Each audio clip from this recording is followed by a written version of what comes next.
Hello everyone, welcome to this Culinary San Jordi 2020 in New York City. My name is Jaume Biarnés and I am the head chef and director at the Yondu Culinary Studio. The Yondu Culinary Studio is a cooking space downtown Manhattan where we try to promote good food eating habits like eating healthier and eating more sustainable and basically plan forward eating. That's why we use our magic sauce, Yondu, the all-natural seasoning sauce for cooking that basically makes any dish taste delicious. And today I'm very excited because I have a conversation with someone who is very relevant and very famous. His name is Martí Gironell. Hello, Martí. Hi, how are you, Jaume? Good. Thank you for being here today. Thanks for inviting me to be here. It's very exciting. I don't know if you guys know, but Martí is a very famous writer in Catalonia and beyond, because many of his books have been translated in different languages. And he's a philologist, actually, and also a journalist. But he has a lot of books published, novels, mostly very thrilling and very exciting novels. And today I'm particularly excited because we are going to talk about one specific book that is called Stars in His Eyes, published by Amazon. Good, thank you, Martí.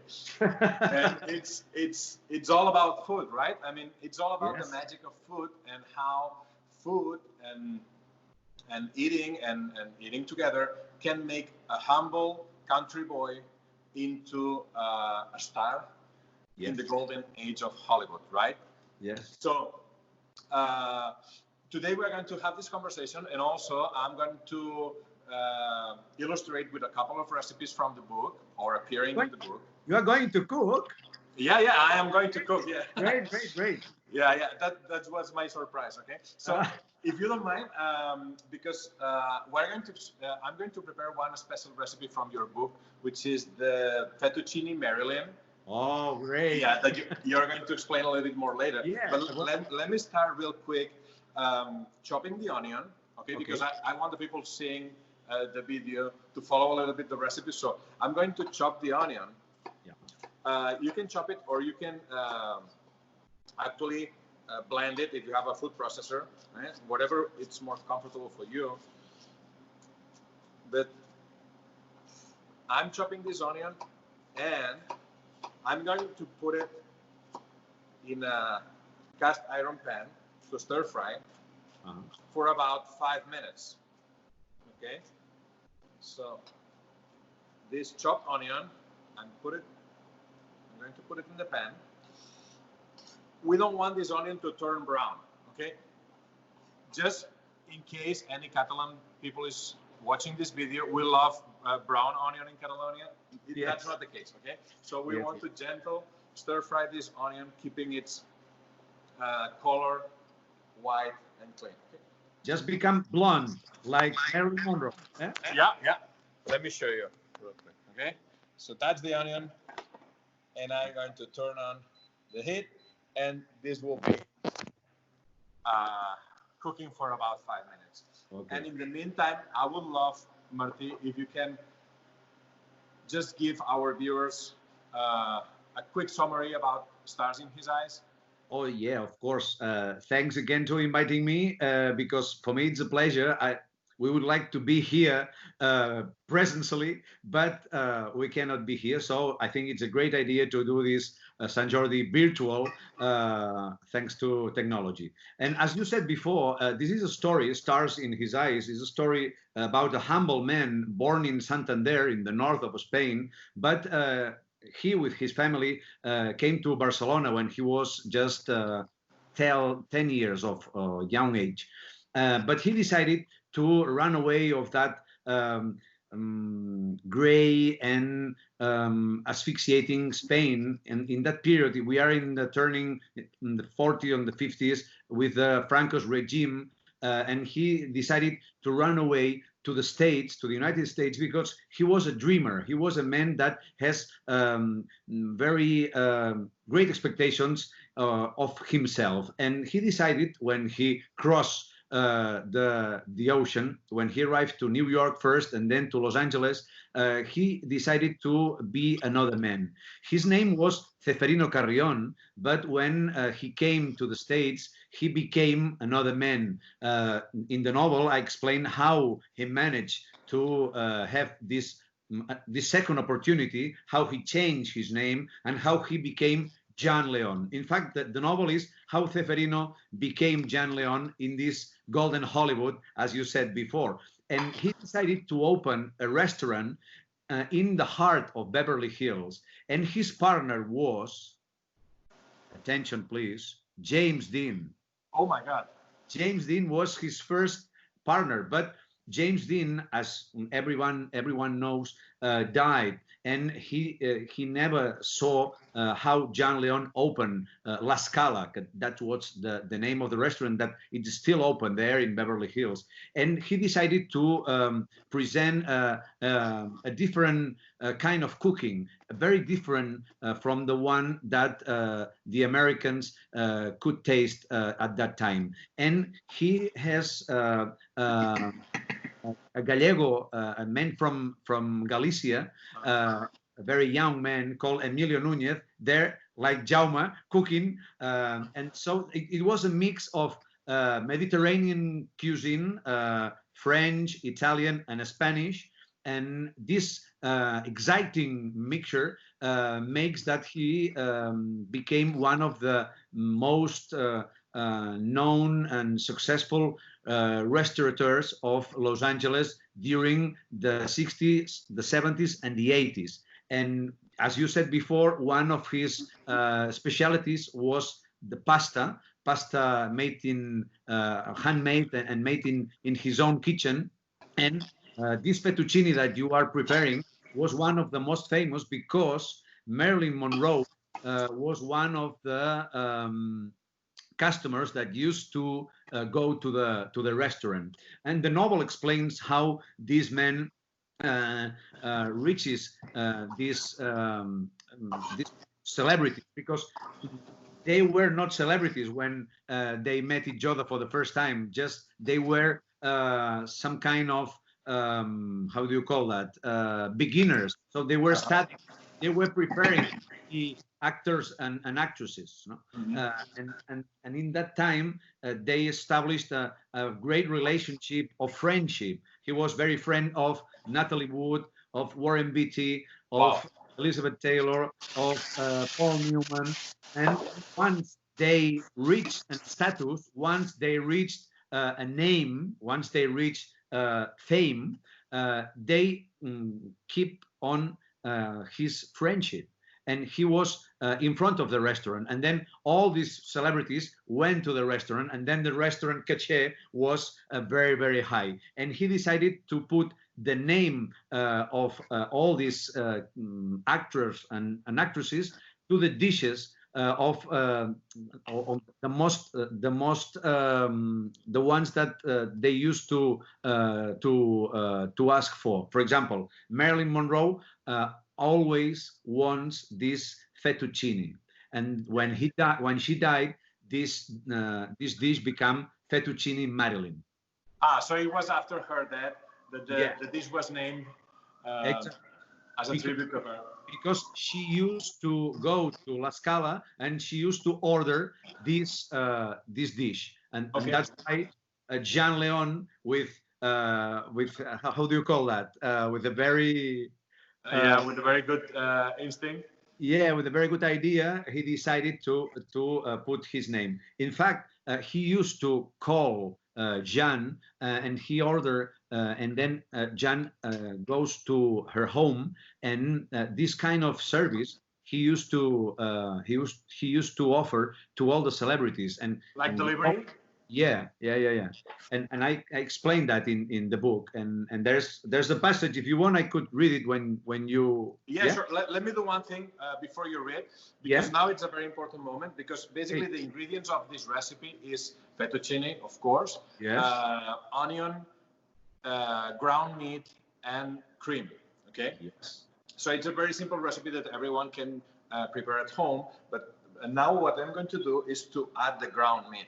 Ground beef. Okay, so make sure for this recipe, because you have the cream and you have the fettuccine, so you don't want a very greasy meat. So I would say 95% lean meat, so a very lean meat.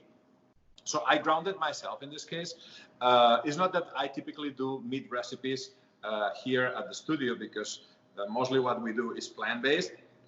But today I'm going to do an exception, and that's why I bought a very good, like, organic, humanly raised meat to do this recipe. And what I'm going to do, I have the onion here, a little bit golden brown, but not like browned, not like caramelized. And I'm going to add the ground meat on top. Just one tip about cooking ground meat in a recipe like this, okay? Ground meat, you can cook it in two ways, or very few, and keeping it like tender because you didn't cook it a lot, or cooking it a lot, like Italians do with the ragu. You know, the Italian ragu, the traditional Italian ragu stays for 1 hour on the stove with the tomato sauce. It's actually a stew, okay? Because we don't have this time now, and we don't want to do this. The recipe of the fettuccine Maryland wants the meat to be cooked very briefly, okay? So we want to keep it tender, not cooking it for a long time. So go ahead, please. Can you read this? No, don't worry. I'm just putting on the audience with some passage related to this. What I'm saying, that he was a very usual customer to La Scala. She had the table reserved every time. Number 14 was Maryland's table, but when she was in a bad mood, that was very often in that time when she was in a sentimental relation with JFK, with President Kennedy. Oh my God, that's very. And as you know, and as many of you know, someone decided that this relation could exist anymore. So she depressed, and she fell down in a very hard depression, and so she was at home, and that time she phoned to La Scala for that fettuccine. One Saturday night, soon afterwards, someone called the restaurant asking for him. Jean? He was surprised to hear a woman's low, hesitant voice on the other end. Marilyn, he guessed. Yes, Jean, it's me. The actress confirmed in a broken voice. I'm calling to tell you I won't be in for dinner tonight. I'm a little tired. Could you send me some dinner over for me, please? Of course, you can count on it. Fettuccine and rosé? La Scala's customers made good use of its delivery services. Marilyn had grown used to calling in for a warm meal whenever she didn't feel strong enough to leave home. That's right. You will have it in half an hour, okay? Marilyn sent him a kiss through the receiver and hung up. Fettuccine Leon was La Scala's spin on a dish that had made it to Hollywood several decades before and had quickly become a classic.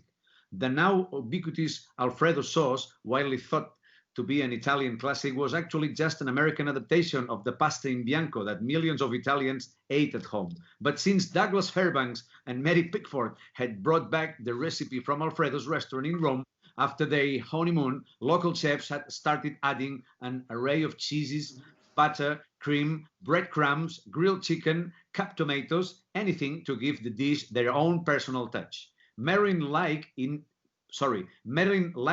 extra creamy with lots of parmesan and chopped beef, and it became another of the restaurant's fixtures.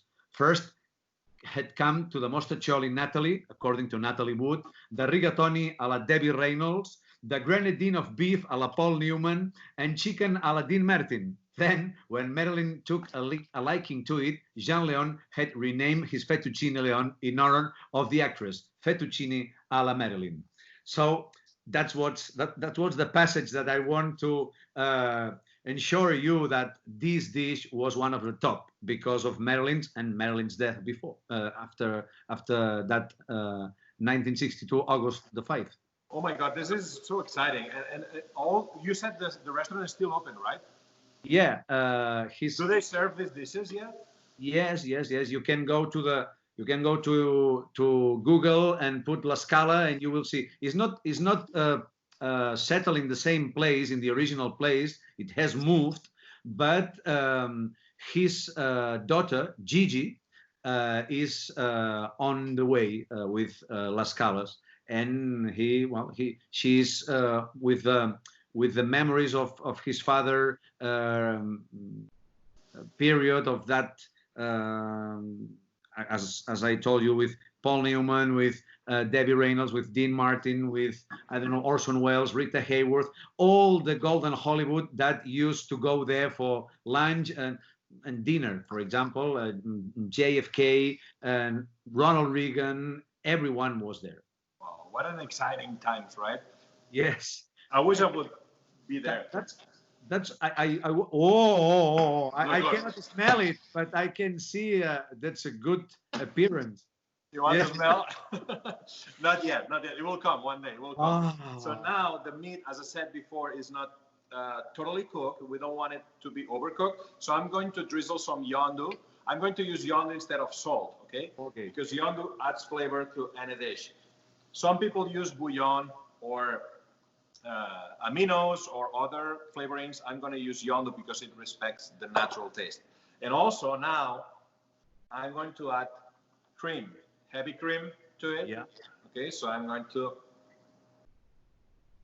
put the heavy cream in the pan, stir it a little bit, and bring it to boil. As you know, the heavy cream, when it boils, it reduces and it gets thick, and it gets the consistency of the sauce, right? So I'm going to boil this heavy cream for about 3 minutes, and then I'm going to mix it with my fettuccine.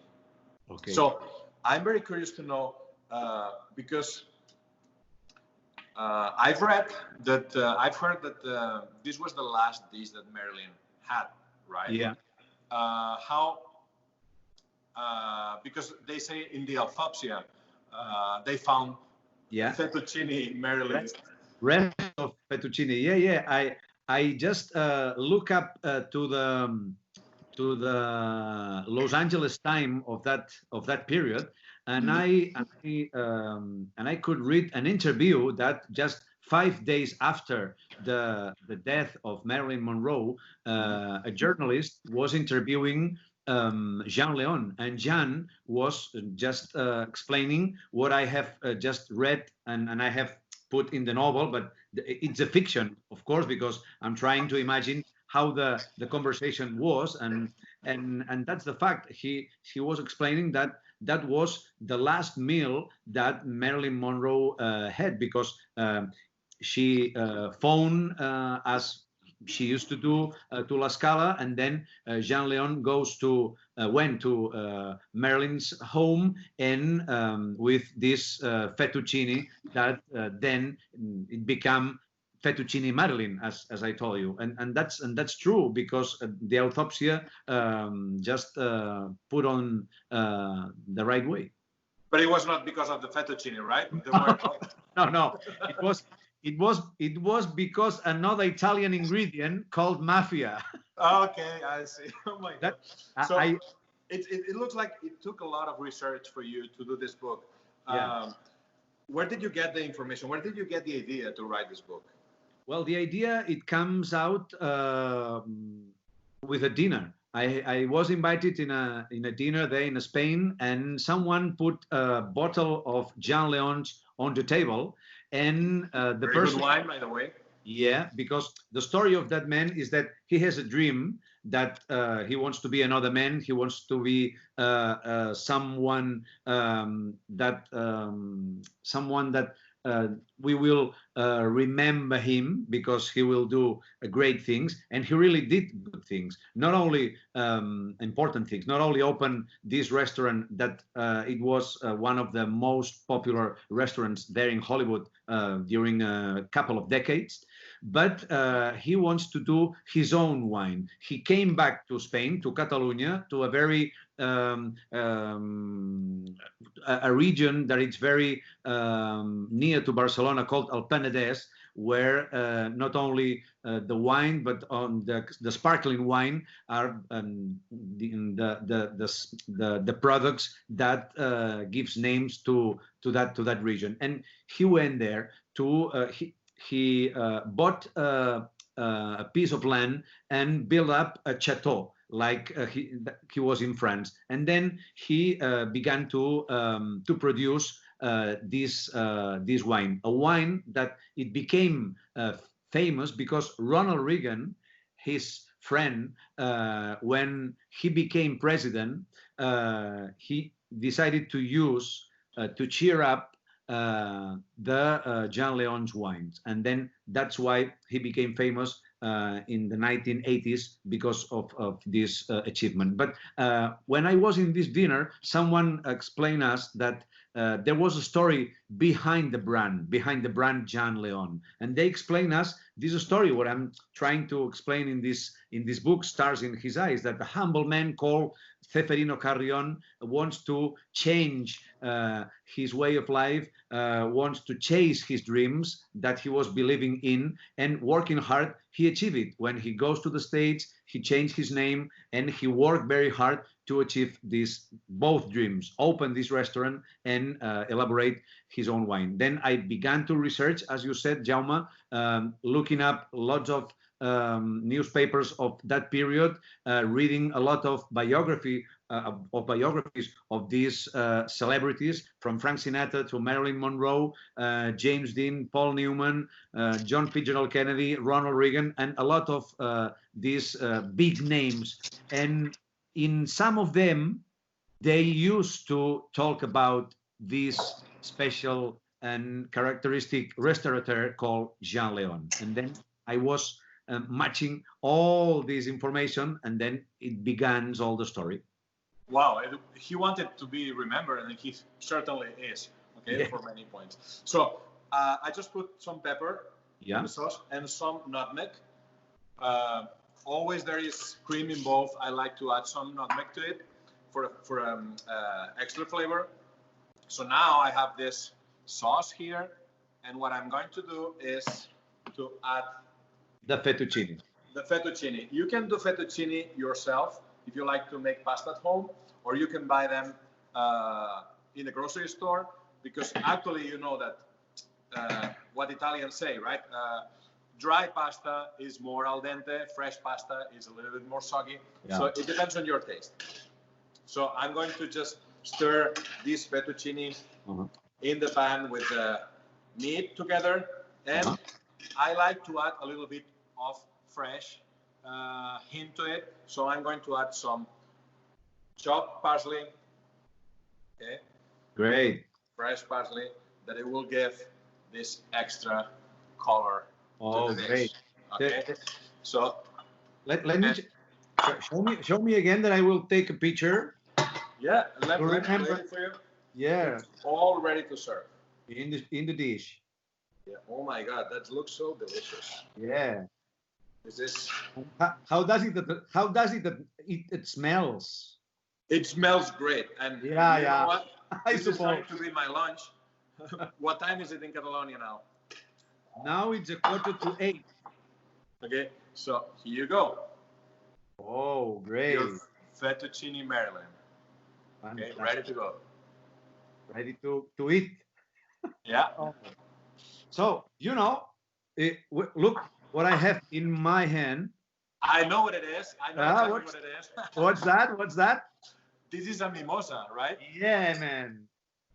I'm gonna do one for me because Marilyn loved rosé. I got some rosé cava. This great. particular one is one that I love. Is the one that I'm used to drink here in New York. It's called The Nit by Raventós i Blanc.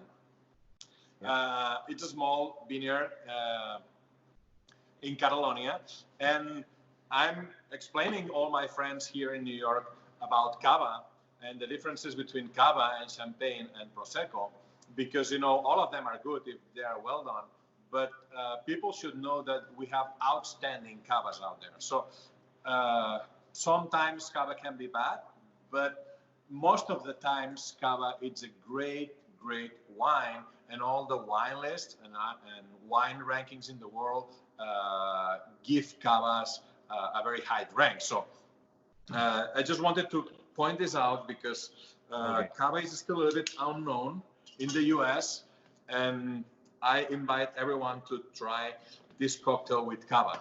Okay. Yeah. And also because this is a very easy cocktail. Do you remember the ingredients?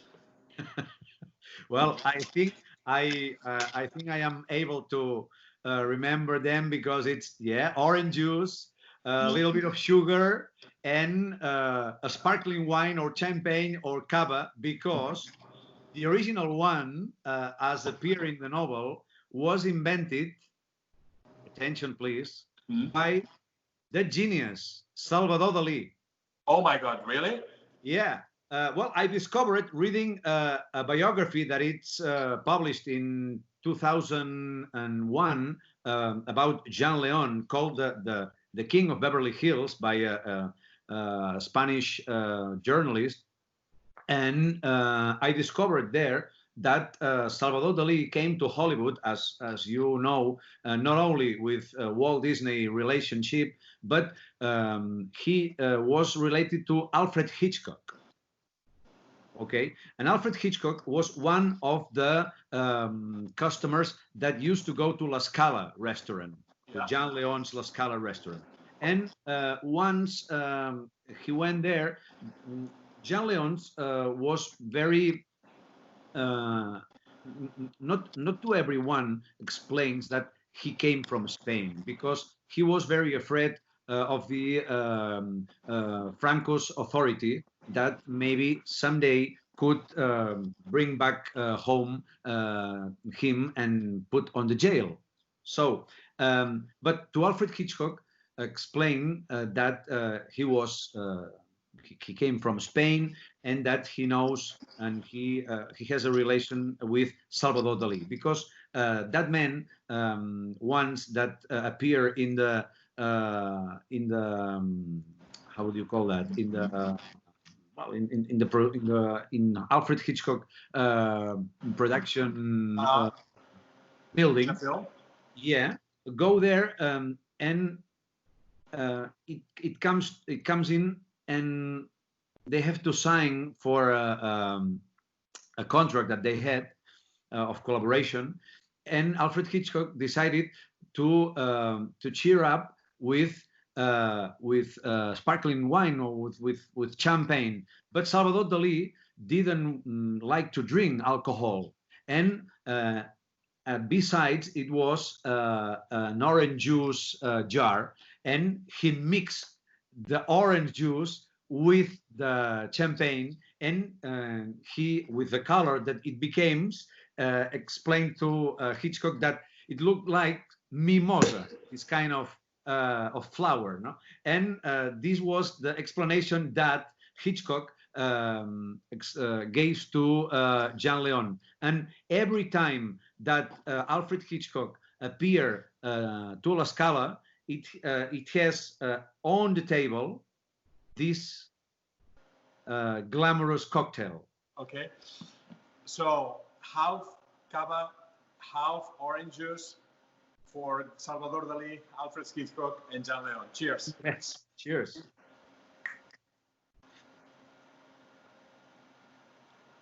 So it has been a very interesting conversation, Martí. Thank you very much. It's really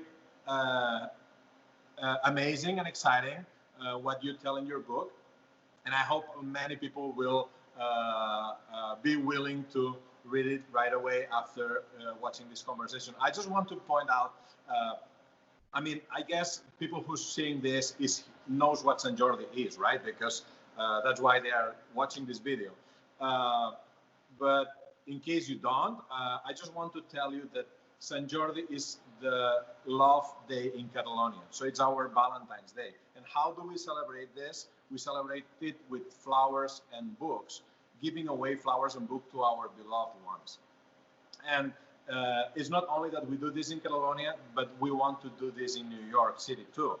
Not this year, obviously, because we are in an exceptional condition, but hopefully soon we will see New Yorkers giving away flowers and books on the Love's Day, which is April 23rd.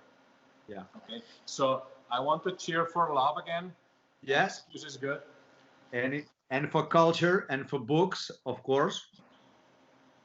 And I think that we we try to work here in Catalonia to spread the Sant Jordi spirit through all over the year, because it's very nice to have this kind of love for culture and for books, not only those days near Sant Jordi, but all over the year, because I think culture could save us, and it would be very interesting to have always a book, a flower, a good meal, a good conversation. That I think this enriches a lot.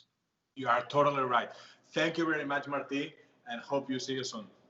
Thank you, Jaume. See you soon. Bye bye.